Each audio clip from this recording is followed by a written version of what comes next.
Welcome to the Season Podcast. What's up, everybody? Welcome to the Scene Snobs Podcast. It's Tuesday, but it's not Tuesday night because I'm not live. That's right. I'm still on vacation. Hopefully, you guys are enjoying these episodes.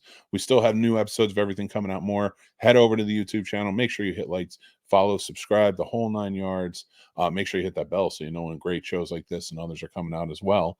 But I want to thank you guys so much for joining in. If you guys are interested, shirts like this and other really cool movie designs are available over at snobsmerch.com.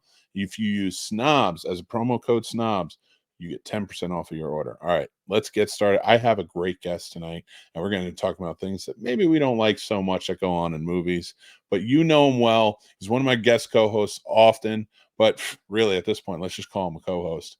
And then he's the man, he's the myth, he's the legend over in Popcorn Pints and Horror. It is Sir Sturdy himself. Welcome, my friend. How's it going, man? I love being here. I gotta say this to you people. I know this is pre-recorded, but I hope you really enjoy the Sturdy Takeover Mick at Night Friday. Yep, I'm doing that. I'm doing one of those weird future past things. You're welcome. So last Friday, if you hadn't seen it, Sturdy took over Mick at Night. You guys better go check it out. Yeah, what happened? I don't remember. Or I don't know yet. Which one is it? As of yesterday, when we recorded that. Dude, go check out Mick at Night if you haven't watched it, if you're listening or watching this at a point. But we're having a good time with it for sure. And I'm sure I know it went perfectly. That's how I'm going to say it. I'm going to say it. Oh, it's going to be something.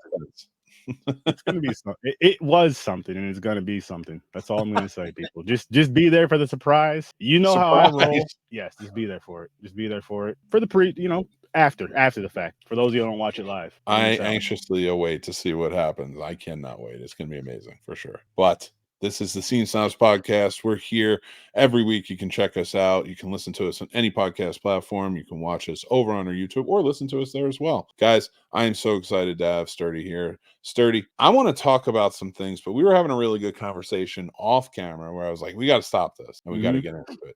So do you want to relay a little bit like what we were talking about and what we were getting into? I do. Could you just give me just a brief, tiny head start, and then I got it. I love it. It's 12 o'clock in the afternoon. No. Okay, so we were kind of going over different things we didn't like. We're talking about our main topic tonight, and it kind of slipped into a little bit more about what we don't like, things like that. So if you don't remember, that's fine. Let's get started. We'll get into the conversation, but I do love the fact that you don't remember. I knew it was with horror. It's just we just talked about so many things, and then boom. Yeah, we were just talking more about the horror genre specifically and what we don't like, and kind of how they play. Like, we talked about how they treat African Americans in horror films and fat people. And sort of that, and like it was kind of the way it was kind of spawning off. Oh yes, basically the same characters, and in a sense of the comedic relief. Sometimes not the brightest, always the first to die. When I feel like we have the most sense, like, listen, we would never put ourselves in these situations. For one, I'm gonna run and take off, and for two, I'm assuming someone that heavy set is gonna be like, I'm not gonna go here where I have no way to escape. I'm not gonna run. I'm gonna have to stand and fight. So I'm just not gonna go. Yeah, see you guys later. I'm gonna chill with Sturdy. My knees don't work. In fact, Sturdy, next horror movie we are dealing with, I say we just go off on our own. We break the rule of no splitting up. We're like, well, listen, we're gonna die anyway. Yeah. Now you guys just won't know when it will happen. So we just leave and just take a walk. We're going for a walk. We're going to get, we're going to do something we want to do. That's it. We're going to watch here. Okay, I remember briefly what we were talking about with the horror stuff. So as far as like with movies go, right? We're talking about like a horror podcast and all that, and like how I try to, be a little different doing, I dig in the crates more. I'm not saying others don't, but I dig in the crates a lot more. That Walmart bin or the recycle bin type of deal. That's the term I used earlier.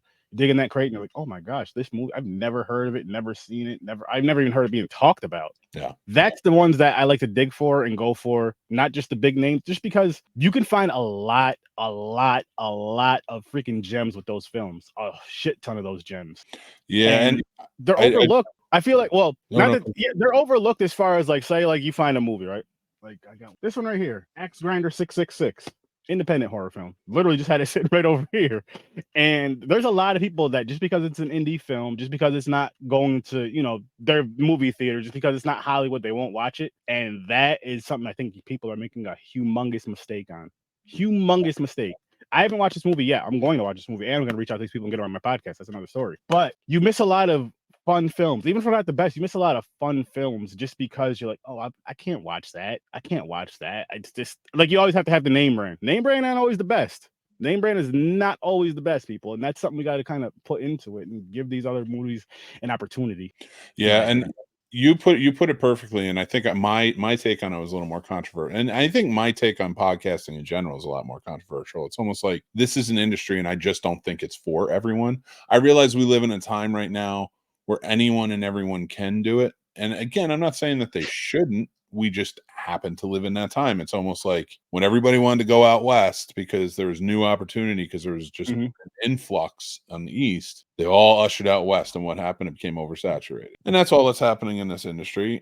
Correlating it to history a little bit, but like this industry, it's flooded. It's just flooded, but it's flooded by people who just realize that for most of the time it's just a hobby for them. You know, I like watching movies, and everybody else is doing a podcast. I should do a podcast too. That's great. And just because everybody's doing a podcast doesn't mean everybody you have the right to do a podcast, absolutely. And there should always be an independent circuit, which we're on.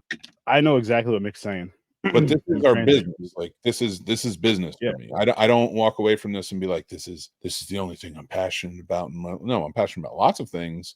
And that way of thinking when I was 20 years old, and I was like, I'm going to be a screenwriter and director and blah, blah, blah. And then I went to film school and realized, holy shit, there's a lot more to this, and it's got to be treated like a business or you'll go crazy. You know, and I have, for me, I have lots of controversial picks, especially when it comes to Hollywood. And you know, I stay within my wheelhouse with my controversy. You know, like it's not like I'm running out there and I'm like, all right, I'm gonna, you know, sometimes I'll say something that I feel politically that's more of a feeling than anything.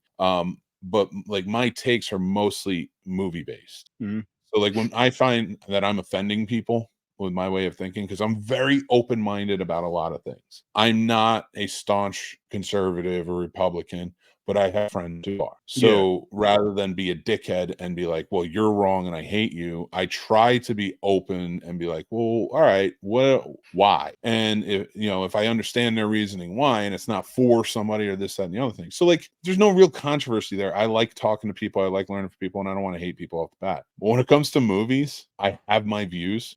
And working in the industry and a lot of different things, and how the industry and the indie industry works and things like that. Like, so I have a lot of views on things that will either piss off people that work in the industry in Hollywood and play by the rules and stuff like that. And a lot of people in the indie world would be really pissed off. And it really and that same thing can be said for the podcast. As much as the Wild West as it is now, and it's so flooded, and we have so much, and I promise I'm getting to my point, people. I have probably, because this is my industry now and I work in it, I have a lot of controversial feelings on this too. And when I say controversial, I know people are just like, well, what is it? Race? Is it this? Is it? No. It's I feel like if you treat this like a hobby, you probably shouldn't be doing it because it's a business. And it is a business, and it was a business. I've been doing it 12 years. It's always been treated like a business. Yes, people who have a hobby or a passion for it get into it. And then the ones who realize, all right, it's business. I gotta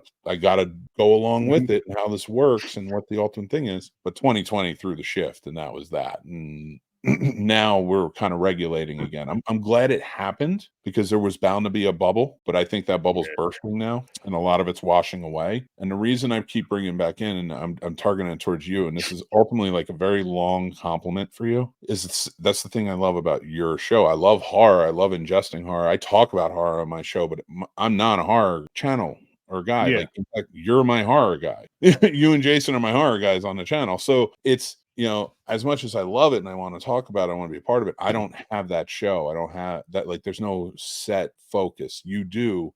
So I like listening to podcasts or watching podcasts that focus on that. And there's some really good, great, even horror podcasts out there. Agreed.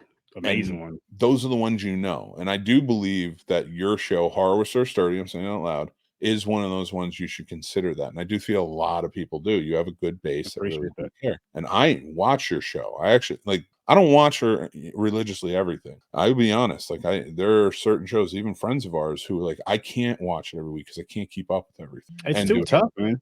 Like Oh. it's tough. It's no, it's really tough in that sense because it's like I want to listen to other shows. I want to listen to more of my friends' shows, but it's like you listen to yours. You got to do what you got to do to get you prepared for yourself and your whatever you got to do throughout the day and all that. So I get it. I get it 1,000,000,000%. 1,000,000,000,000%. Yeah, so for me coming in and watching your show, and the reason one of the things to even go to this point of what I don't like about certain podcasts and you know, kind of correlated with the movies is you were doing different things. Now, this year, like we were talking a lot, and you had some great ideas, and I think you really ran with them, and they went fantastically. The Freddy vs. Jason, that's 9-10 weeks of content right there, and it was knocked out of the park, in my opinion. And I'm not saying that's never been done before where like each movie is, but I've never seen it. And if I've never seen it, not a lot of people are doing it. But I know what I have seen, especially let's talk about this October. Now, mind you, October is our big month. And the reason I say this is because I am such a big horror fan. Our month is pretty much dedicated every year to horror. And like we focus on horror and we love it. And so when I go and I'm looking for new shows to talk about or things like that or content, every horror podcast that I kind of come across, big ones, little ones, all around, every level, are talking about the same things. I don't want to hear about Halloween anymore, unless it's a fresh perspective. Somebody who's never seen it before. You know, I'm fine with it, never seen it before, sort of one, because it is new, it is fresh. Yeah. Something with, you know, if you're going to talk about Freddy and Jason, do it like you did. I don't need another review on Friday the 13th Part 6. And You know, go ahead, with please. no, I was gonna say with that though, that's one reason that well, a couple of reasons. I did it one because I really did want to go through like the Nightmare on Elm Street franchise, and I was like, I haven't seen it in I don't know how long as far as going through the whole entire franchise. I haven't done it a ton of times. And then I was talking about it, and I believe honestly, I came up with this idea thinking about it like earlier this year, maybe even last year. I was talking to shout out to James and Chris. I was talking to them about it. I was like, I might just do those two together. That way, I can just knock them both out at the same time, as well as because I'm never gonna turn down watching Friday the 13th. I'm never gonna do that. But I'm like, I've reviewed it before. Why not do it like this? See which franchise really is better. And for me, I lean towards Jason more still. For me, but it was a fun thing to do, and it was just something different to kind of change it for myself because I'm like, it's like you're saying, you see everybody doing the same type of with movie podcasts, whether it's horror or not. But I'm just stick with horror because that's what I do. Well, for one of my shows, and you see the same stuff. You see like when a new movie drops, and I guess that's all around. But like, say what new horror movie's coming out? The Thanksgiving movie. I know when that drops, everybody's gonna be talking about. I'm gonna be talking about it. No, I'm not actually. No, I'm not. I have an idea for that. I'm listening. And I can say it here because this isn't going to happen until next week, and you can start planning it. And I've already said it, so it's forced or sturdy. You should do a Thanksgiving special, if not on Thanksgiving, the night before, right? A Wednesday night for Thanksgiving, and get a bunch of us to do it. But we all have to bring something to like not maybe eat, but like something like we have Thanksgiving dinner together. I like it. You know what I mean? I love and it. then like, so Sir Sturdy Thanksgiving, we just all chill, we'll eat, and we'll review the movie. Boom. And as a matter of fact, I'm gonna not only agree to that, because that's easy to do. Yeah. I'm gonna make it a tradition. It's gonna be along with the day after Thanksgiving, Tuesday, which you already know, everybody who watches my show, Tuesday, you know, that week of Thanksgiving. That's what I call the week of Thanksgiving. It's Thanksgiving now. It's been that since I started watching that movie. But the week of Thanksgiving, it's gonna be that Tuesday. Watching Thanksgiving 1 and 3, and I hope to get new eyes on it so they can come and talk about it on the pod and have some fun. And then that Wednesday, watch the movie Thanksgiving, have a great time with some great friends, some great people, have some snacks, whatever. And why not? Why not do something like that? And that's another thing I love about this whole podcasting. That's positive about the podcasting is from the crew that I, you know, Mick, Chris, Jason, and everybody else. There's a bunch of us, too many to name, and I'm sorry. But is like how we connect so well, and how it's just like, yo, let's just all just hang out and just do this. And honestly, people, work with other shows. I know we're supposed to be talking about movies and stuff, but seriously, work with other shows that you're cool with and all that. Why? It makes you a better podcaster. How? Because you're having all these conversations with different minds. You can come up with different ideas with each other, and you're not just talking the same. I mean, yeah, we're talking with the same circle or whatever, but it's not always the same. Like, I don't always know what Mick's gonna feel in movies. He doesn't always know how I'm gonna feel in movies, and vice versa. And I think that's dope. And you know, with the rest of us, and then we come up with these, and there's movies that all of us pull out. Like, yo, come check this out. Love it or hate it, check it out. fine. It's you gotta I would open up. argue.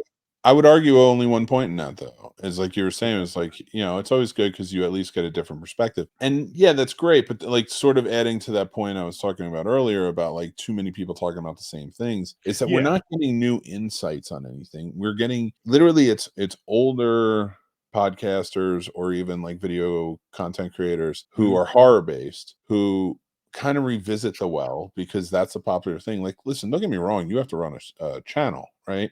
Yeah. So on your show, you need to talk about the big ones. You need to talk about Freddie Jason, all Mhm. their movies, stuff like that. How do you do that? To me, it's create other content. To me, like we do with Discovering Horror, we do with other things. Yep.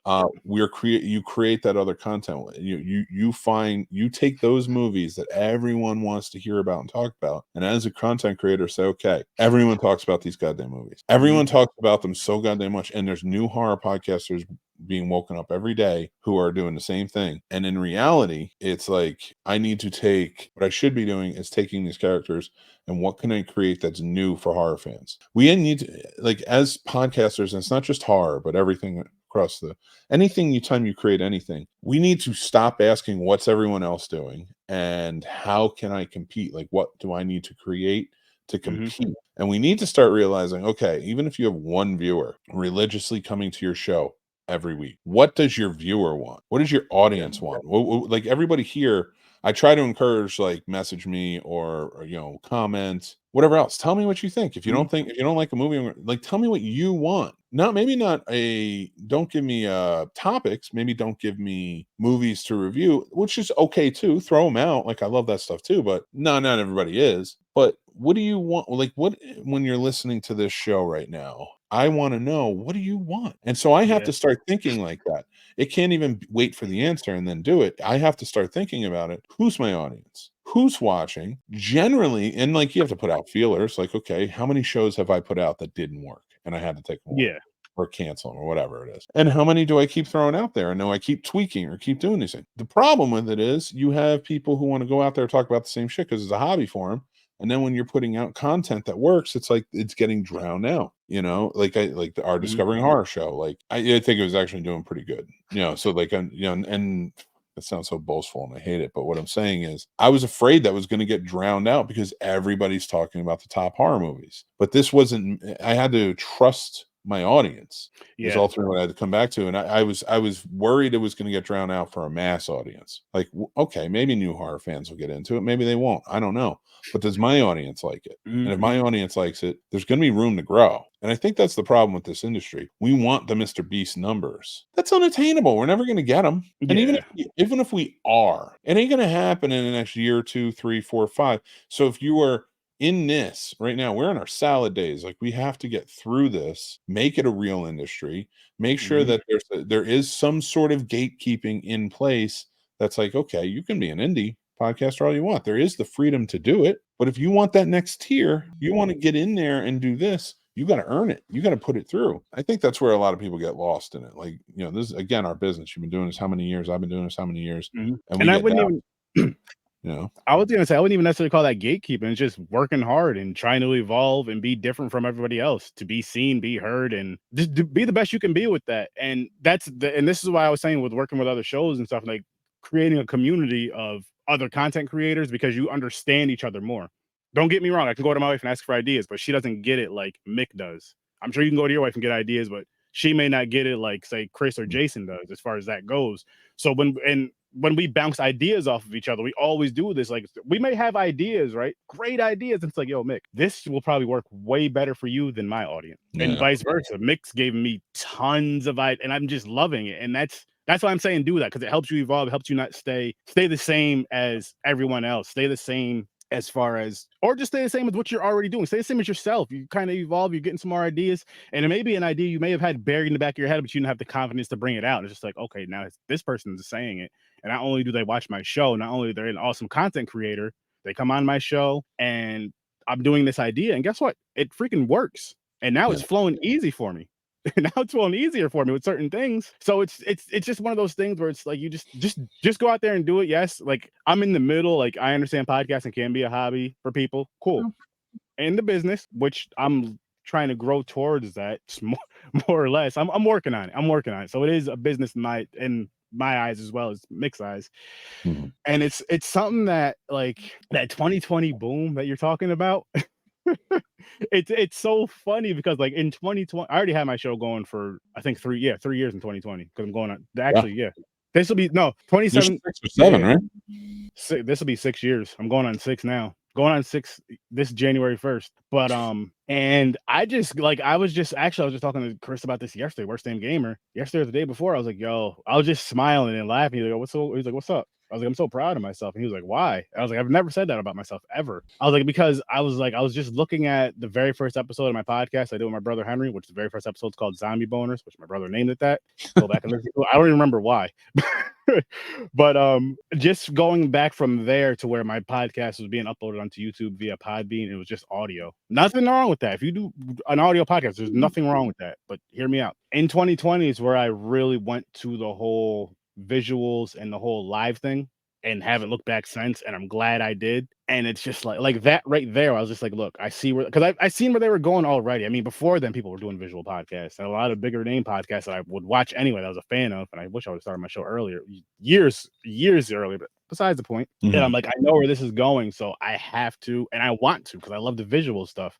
I love watching video podcasts because you get more feeling out of it. You know what I mean? You get the laughing, you get the jokes, because you get it more because of body language. Body language sells a lot. Like I can listen to a podcast, right, and laugh my ass off if there's something funny. But I can laugh 20 times harder from watching that, seeing their body language, seeing the facial, all that stuff. It's putting yourself out there more. And it's fun. But I will say this, people, take it serious. Like, yes, you see me on camera joking, goofing off all the time, but I work my ass off as far as I know some people, oh, you're just watching a movie and blah, blah, blah. But I have to sit up and watch these damn movies. I have over 400 episodes out. And the majority, not every single one of them, but the majority of them are from reviewing freaking movies. Yeah. And Well, I mean, doing it, and what I want to say to people, when you do these type of things, be yourself. Even if you have your character, like I do with Sir Sturdy, McManhattan, all that stuff, or whatever you want to call it, be yourself. Don't watch my podcast. Don't watch Mick's podcast. Now, let me finish before I say this. Watch our shows, but don't copy our shows because you can't do it. Yeah, I mean, but that's ultimately like it's easy to. I don't mean like borrowing ideas and all that. I mean, as far as like the personality, like, oh my gosh, this person's acting like this. They're getting a bunch of views, but I'm going to do this. Don't do that because it's not going to work for you. It's not your personality. Be you. Be you. Be you. Well, there's something about being genuine, dude. Like there's definitely something about being genuine that really like you will make or break your experience in this, I think. Yeah. Because when you sell yourself, like everybody does the same shit. Don't get me wrong. And it's the same with movies. Like we see the same shit all the time, constantly being copied over and over again. Yes. And I think my biggest issue with when you saturate the market like this is it sullies the beautiful things that come out, like the stuff that people are really putting in and working at. And listen, don't get me wrong, I'm not sitting here saying our friend group are the majority. Fuck no, there's hundreds of thousands of people out there who are legitimate. This is an industry, but there's millions of podcasts. But no, again, people like hear this, like there's maybe 700,000 active podcasts. You know, I don't have the exact number, but it's around that. And there's like almost 4 million podcasts listed. So that tells me how many people treated this as like I was bored, wanted to get into it, and it's never going away. So now it just sullies the market. And then you have, but add on top of that all the other content creation that goes on. I love the podcast and I love making videos. I love doing it all. So I love when I see, especially young people. I think young people have a proclivity to do it. Everybody wants to be famous. I ain't got no interest in that. I just want to create. That's it. I want to entertain and create. I love doing those. But and to kind of correlate this into the movie topic we were getting into, for me, it's like if there's one beautiful film comes out, right, and it's one that everybody's flocking to, I do think it gets sullied when you have a market of that is now going to push out 20 other films that look and feel like this, but don't have that same beauty. Yeah, it's just to market what's what they're covering and you know the subject they're covering, and it's like I think that sullies a good story, you know. And I can correlate that to podcasting and content creation too. Like, go ahead and talk about Child's Play for the 700th time. Like, literally, there's 3 million podcasts out there talking about Child's Play, and all of them are saying the same things. All of them are opinion based. None of them are fact based. There's no value. So I think that's, if there's no value in the project you're putting forth, if it's a hollow thing that you're just doing, when there are people really trying to stick value into everything they're doing, so then that way their audience. Now, I think the best way to combat that in any scenario is to remember to remain focused on your audience, who's following, who's doing. You can always grow your community, you can always grow your audience, whatever. But if you don't stay focused to them and you're always trying to grasp more, it's going to drive you fucking crazy, and you are going to produce terrible shit. If your main goal getting in is to make sure that this pays the bills, I ask you, what industry has ever been like that? Unless you are coming out of an industry, you are the children and heirs to that industry. Nobody who started with nothing to build it didn't bust their ass, and if you're not busting your ass, and it's going to show, and that does happen quite a bit. And that pisses me off. I mean, I think we got more into the philosophical, existential side of what pisses you off. Like we started with yeah, I hate the way fat people are portrayed in movies. But I mean, but you know what it is, though, just because we're in the whole podcasting thing, and I do want to say one more thing about just real quick to I guess to get so we can go into the movie stuff is I do feel with some podcasters, though, like you're saying, how they get into it, it's like, the money, the fame, the glitz and glamour and all that stuff. I do feel people do legitimately go into it and try to make it a business, but then they see how much work it is and how tough it actually is to do this and get the numbers and all that. And this is, you got to think about this, people. This is without any backing. This is indie. So you don't have any back. This is all you, word to mouth, friends that may share your stuff. It's all, that's how it starts. That's how it starts. Yeah. And I mean, I'm not saying you can't make money, because you can, but I'm not rich off of this. I made money 1 or 2 times off of this from ads, but I love it. And I'm going to keep doing it, and I'm going to be successful at this. I know that for a fact. It's going to happen, but it's you can't quit. If you really want to do something, you cannot quit. If you want to make this a business, you can't quit because you're not getting the numbers and all this attention that you want. It takes time to build. Remember, it's easy. It's easy to destroy something, right? Like, think about it like this. If you put together a 5,000 piece puzzle, right? That's going to take you some time, right? Right. How quick would it be to destroy that puzzle? 5 seconds. And then to put it back together, that's going to take you some time again. Like, I'm gonna say something because it's very controversial to what Sturdy's saying. I gotta cut you off, Sturdy, because I gotta tell you this, and I gotta tell everybody else this. All right, quit. Stop doing it. Quit. You're not made for this. You're bad at it. Stop doing it. Okay. Wait a second. Okay, everybody. Now, everybody who's pissed off about that and tuned out, I'm gonna tell you this. If me telling you to quit made you pissed, and you're like, no, fuck this guy, and you're gonna go out and do it, good on you, keep going. No, the ones that left already and are pissed off, whatever. That's almost how you have to handle anything. It's the same with the film industry. That's like an old Kevin Smith trick. Like, whenever somebody would ask him back in the day, should I be a filmmaker, he'd say no, because the people who are going to be pissed and fight for it and just say, fuck this guy, I'm going to go do it, are become filmmakers, and they're the right people to do it. But the people who just quit, all right, well, we got rid of you. Like you're out. Like, that's a good point. Because you were gonna quit anyway. It didn't take this filmmaker, and he pointed out, he's like, what's my fucking opinion? And I'll say it about me. What's my opinion? I run the Scene Snobs. I don't give a shit what you do, Joe Schmo. Like you said, if people are copying you, and again, people are always gonna have similar shows. People are gonna talk about similar shit all the time. But if people are copying you straight out, and that's happened to me quite a bit in the past, it fucking sucks. It sucks, and they should be called out for it. I do believe, because you're blatantly doing something. You're trying. Yeah.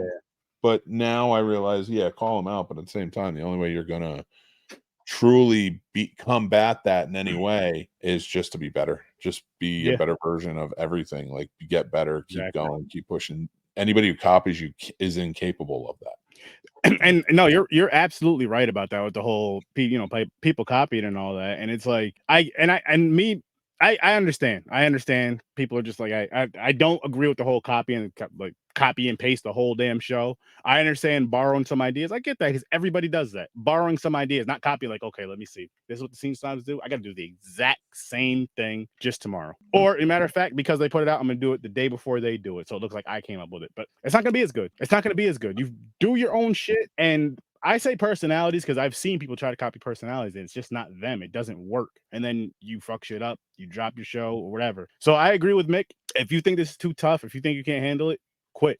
But that's anything, like, because but I again, like, coming But into it, no. Oh, go ahead.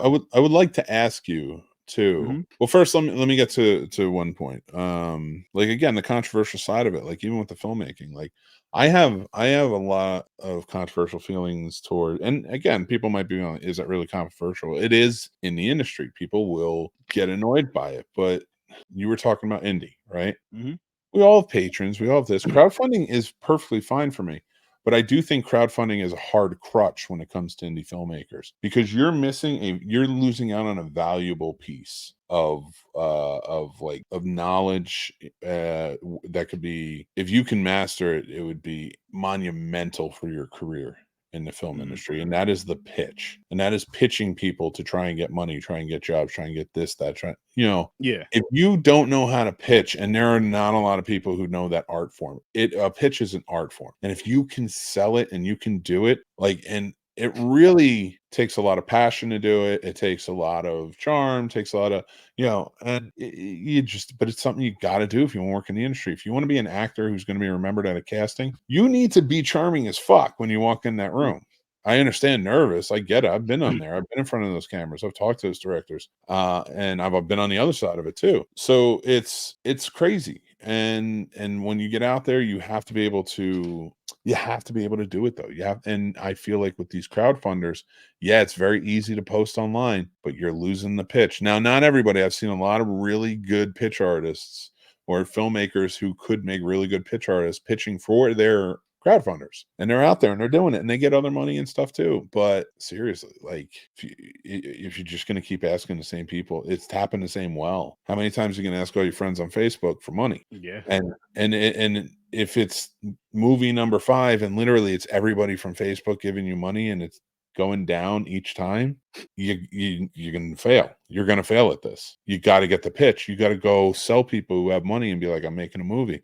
This is what we're doing. This is what we've done. This is the movies I've made Mhm. before. Blah blah blah. What is it? Like, we're looking for funding. Get your butts out there. Really do it. And again, that's not everybody. That's not a standard. I've seen a lot of great indie filmmakers who know how to pitch, who know how to sell, who know how to fundraise, and it's not Mhm. all crowdfunding. And crowdfunding sometimes plays a part. It's important. I get it. But goddamn, like, I do feel like this film industry is going to be very different in the future and it's going to suffer a lot of stuff. Really? Yeah. Because is crowdfunding going to be a big part of that, or you just think just in general? No, I think that's going to get tiring. I mean, listen, groceries go up constantly. Gas goes up constantly. Everything. The American households, their pay ain't going up. Not And as much as it should be. the American people are getting real tired of paying for things that they're seeing absolutely no return on. Now, the nice part is, like, with us, there is a return. Like, if people are supporting us, they're supporting, and we are doing our best to give them, The content, yeah. sometimes it's merch, but for the most part, it's the content. And that's what they're buying into. They like us. It's just like when you buy into a streaming service, you're Mhm. buying into us. Biggest point in that is you have filmmakers who, it's very hard to get a return on investment in this industry anyway. Hollywood and distribution companies will fuck you out of everything. You'll almost never see a return unless you work in the industry. And Yeah. that's where I see a lot of people not willing to play by the rules. Look at what's his name? I posted on the thing yesterday on our chat. Damien from Terrifier 3. The story around the campfire right now, and I don't know if it's true. I'm not going to substantiate anything. I'm just going off of what I read, and I read the article that was with that, and it seems like Hollywood came a knocking after they made $5 million after the last Terrifier 2. He made a scene that arguably he even said he thought he should cut. It was so wildly disturbing, grotesque, and controversial. Mhm. And Hollywood pulled their funding and he had to get crowdfunding. That's a big movie. It sells itself. People are gonna crowdfund it so that way they can be a part of it. I can talk about that for days. Mhm. And it doesn't really pertain to those set of films, but, like, I'm not a huge film fan of sequels in the indie world, but that's just me. That's a different philosophy, say, for a different episode. Yes, But sir. I get why mainstream does it, but that's the reason we should be different from the mainstream. We should be making horror movies that are standalone and scary in the indie world, not doing what they're doing in the mainstream that we get so pissed off about, and then we get terrible sequels. now it's almost in a weird way, like we get A24 producing standalone mainstream horror movies that are scary and they work and they're good stories, and we're getting indie world where fuck, I can see some character I've never seen before in my life come back for the 5th time, you know? I almost get it. respect people who remake their movies more than people who make sequels to their movies, if that makes sense. Yeah. So See, yeah, go ahead, for please. me, I want to hear no, yours. I was gonna say for me it makes sense, but I do love the sequels. Like just because we're talking Terrifier, like I feel, especially for a slasher like that, I don't mind a few sequels, but I'm hoping they do no more than say like 4 or 5, just because I know how that road goes. Like let's see how good part 3 is. If they end it there, cool. If they want to do 1 or 2 more, cool. It's just, I mean, my favorite franchise, Friday the 13th. It gets watered down at times. I understand that. I get it, and I don't want to see that for Terrifier. And I do agree. Like I do want to see what this team can do, and I've seen them do like other things and stuff like that. But like besides Art the Clown, you know what I mean? Like a psychological horror, anything. And I know they will. I'm sure they will down the road. I get why they're doing this. While it's hot. I get it. While it's hot, do it. But the thing I disagree on is I don't mind sequels if it's good, if it's done right. And I did enjoy Terrifier 2 more than 1, and I'm hoping 3 is better than 2. But it's one of those weird things too, where it's like with this thing with if the things are 100% facts, 100% true with that, it's like Hollywood backed out because they said the scene was too much or whatever. But it's like, say it gets backed by indie again, it gets a bigger budget, and they let this scene go through. What's the right way? What's the right route? The right way. And again, I'm not saying that at all. Like, there's artistic expression, and this is what these guys do. These guys are going for grotesque, truly shocking. That's the type of filmmakers they are. And for me, it's like you have this character that's really working, right? And it's pushing forward, and it's hitting the ground running. You went to Hollywood, your artistic expression was, I want to keep this scene. Hollywood's like, fine, we're pulling funding. That is perfectly fine. I got no problem with that. And they're going to do it. And I hope they make their money back and then some, double, triple, whatever.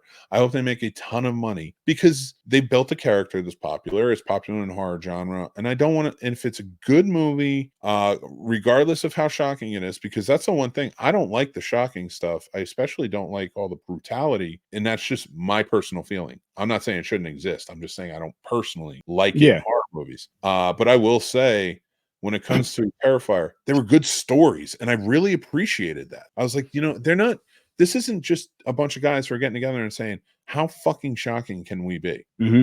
Actually told good stories, and the stories have gotten better in the following movies. Exactly.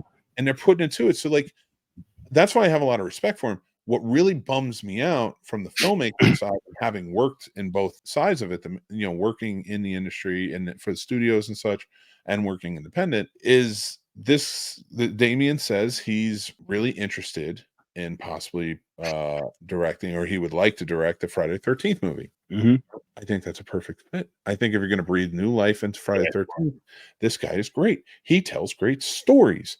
Now, I don't think he should or can go as shocking with Friday the 13th because there's a base, and Jason is looked on by little kids too. So it can't be on the same level as Art the Clown. Because I'm sorry, if you have little kids dressing up as Jason for Halloween, it is what it is. That's what Jason has become. Now, can you get dark? Yeah, we've seen it in the remake and stuff like that. Don't get me wrong. I just don't think you could be as grotesque as you are in the Terrifier films with Friday the 13th. And I think that's smart for marketing from the studios. So because you weren't willing to play, that sometimes will cost you in the industry, and he probably won't get Friday the 13th. I hope this movie smashes out of the park and they still give it to him. But I hope when he gets it, just to finish the last point, I hope when he does get it, he's willing to at least play by the rules of the studio.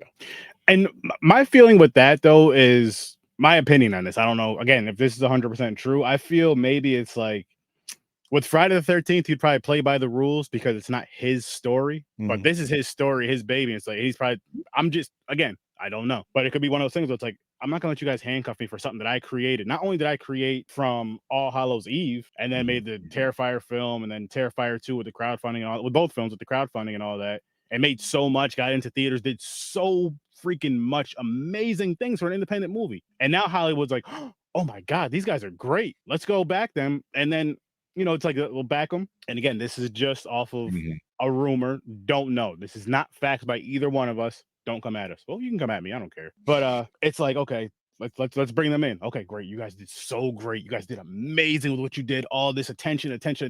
Oh, let me see that. Oh no, you got to change this. Oh no, you got to change this. It's almost like they're making them again, going off of what we know, going off of what is rumored. Sorry, making them change to be more too Hollywood and that too like no, that's not what us fans of Terrifier. I love the gory horror movie, and that's what Art the Clown gives you. That's what Terrifier gives you, and you don't want to take that away. That's one thing that I feel like Hollywood messes up with certain things is you take away from that creative mind that made this beautiful masterpiece. You take that away and throw your Hollywood stuff on it. And then it's like, okay, let me throw Hollywood all over it. Let me make it a little bit like this movie, this movie, this movie, and this movie. Then when you guys make the sequel, we'll make it like this one, this one, this one, and this one. It's like, no, let's be different. Yes, it's a slasher. Yes, it may borrow some ideas from other things, but let it be different. Let it be its own thing. And honestly, I hope in a sense, I hope the rumors are true. And like you're saying, I hope it smashes and just shows Hollywood the big F you. Like, look, we do not need you. You need us more than you act, more than you think. Because if all the creatives leave Hollywood. Disagree with that. I disagree with that statement personally. I don't think the studio needs independent filmmakers. I also don't think that independent filmmakers need the Hollywood industry. That's all. Independent. I don't mean independent. I mean as far as the creative minds in general. The creative minds that work for Hollywood, you know what I mean? That kind of get screwed over when they're like, no, change. I mean those minds. I don't mean the studios. I don't mean the big pockets. Because you're just kind of empty studios and a bunch of rich people trying to come up with stuff that don't know anything. Oh, let me throw money at this. Oh, let the creatives be creative. Well, let me pose a question to you because we're kind of winding down on a topic. I want to get to my mixed movie pick for this week. But so you run horror with Sir Sturdy. So say this becomes a part of this industry, something huge. It starts raking in. People love it. You're independent. You're doing your thing. You become a household name. People are loving Sir Sturdy, right? And you have such a huge base. Now the studios come to you and they say, listen, we're going to send you screeners. We're going to want you to go out to review at red carpets and interview and all this stuff. You're doing it. You'd be dumb not to. It's contracts. You're getting your money and you're doing all this stuff. You're getting bigger and bigger. Finally, studios come in, listen to Sirius XM or whatever. Hey, we want Horror Sir Sturdy. We want you to be our Thursday night show, whatever such. We're going to pay you this amount. We're going to run the show. We're producing it. We basically want the same thing we've always wanted. You guys, you're killing it. You got this base. You get there, and they're like, we want you to cut this segment. And it's like one of your favorite segments. It could be, we don't want you to rate that way. We don't want you to do this. And it's little changes that come in. Now, I stand by the integrity of creating, but my feelings are like, if you want to be in the industry, though, if you want to be independent, stick to it. I get it. If you want to be in the industry and you want to move forward with it or be up here or do this, sometimes you got to pay to play. Like even... Yeah, you see a lot of these YouTube stars, like they all do the same thing. And it sucks. I'm not saying it's the right way to be. I'm not saying it, but it's an order to the industries that, again, going back to my original statement of like almost like the gatekeeping. You can't let everybody be famous or fame wouldn't mean anything. Absolutely not. But I do feel like when it comes to that type of stuff, you need to make sure you're not selling yourself and not like making sure the show is it still feels like this is my show. This is me. This is still Sturdy. If it doesn't feel like that, no, I'm not signing anything. I'm not doing that. I'll stay independent. As far as that, I'm just saying in that scenario, because I also look at it like this is the stuff that got me here, and this is the stuff that keeps me growing. Is the stuff that I do. I'm not saying I wouldn't tweak things here and there. I'm not saying like say if I was on a radio interview, I wouldn't clean my language up because I would, of course. But when I'm on my show doing my thing, I'm gonna do my show my way because it's what got me here. It's what got you guys to actually look at me. And I also know that like if you're offering me this, more than what you're offering me. So it's a weird thing because it's one of those things where it's like, I know some people will say like, how would you know what you would do? You've never been in this situation, but I also know like, I know my passion and I know things that I care about. And I know if I were to say, quote unquote, let's just, because with the whole Terrifier, if they're like, hey, Sturdy, we need you to cut this from your show, I'm not going to do it because now you're pulling me from my show and putting you in my show. Yeah. And that's, I couldn't do it. I couldn't do it personally. Like there's I there's love certain that. things, and I know like there's certain scenarios, certain things. Like people ask you, how people ask you the dumb question, "Do you do this for X amount of money?" I'm like, no. You really? No. I have certain morals. Money is an important tool. Yes, to me, like money is very important as far as taking care of the household, taking care of bills, and all that other stuff. Which yes, I'd love to have an abundance of it, so I can just take care of that, wouldn't have to worry. But at the same time, it's not worth more than my morals.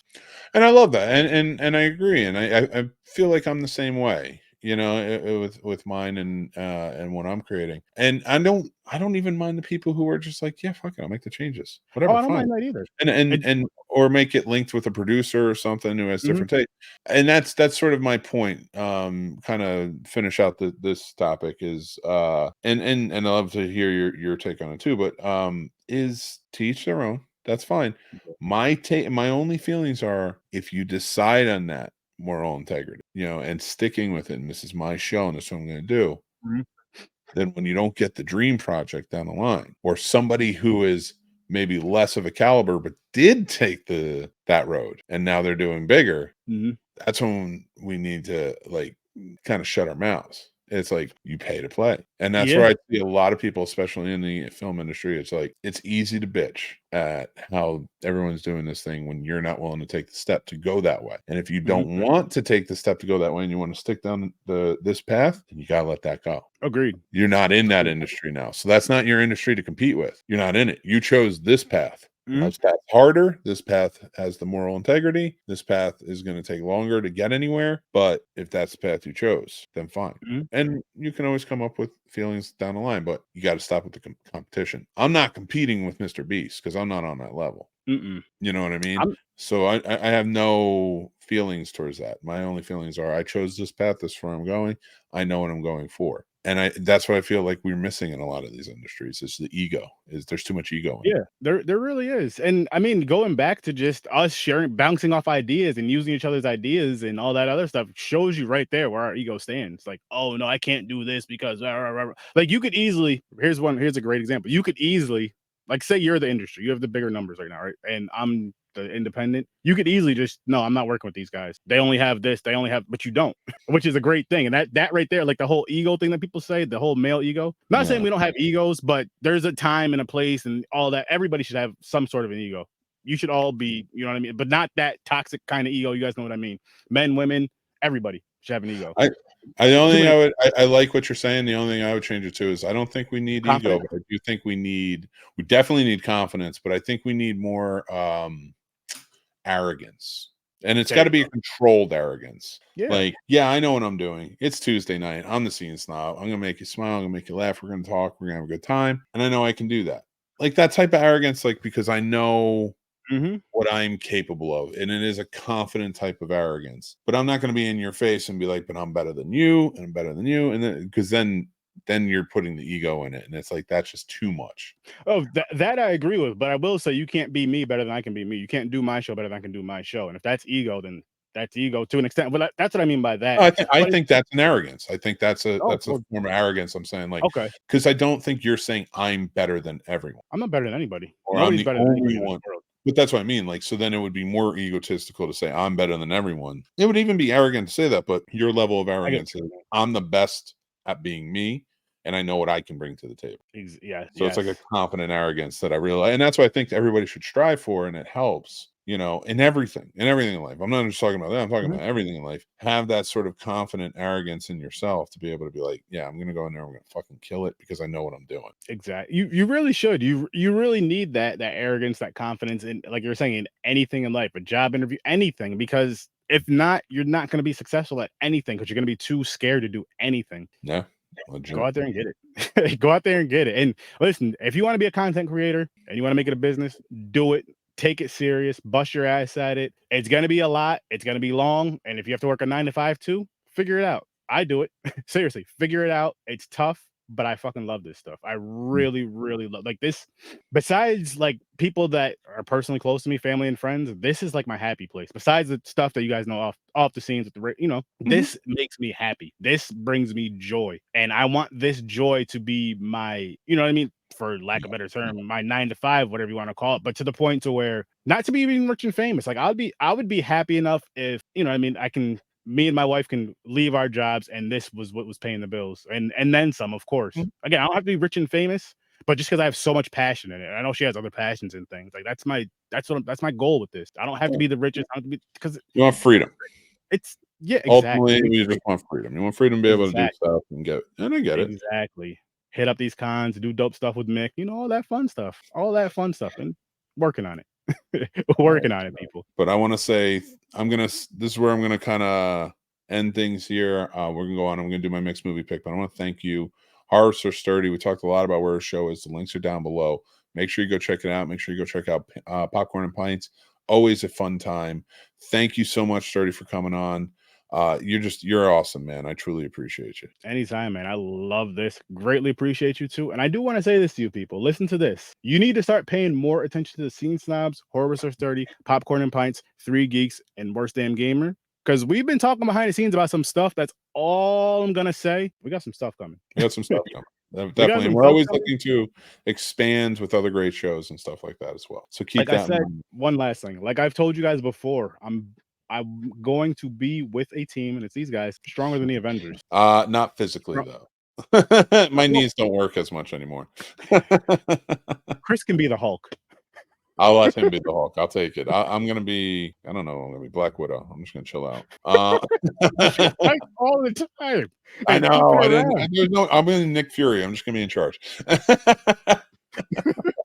I'm just gonna go with that because then I don't have to do much. But guys, thank you so much. Appreciate you, Sturdy. I'm gonna let you go now, and then we'll do the mixed movie pick and we'll close out. All right, everybody. So thank you again, guys. It's mixed movie pick time. That's right. I choose because I'm on vacation.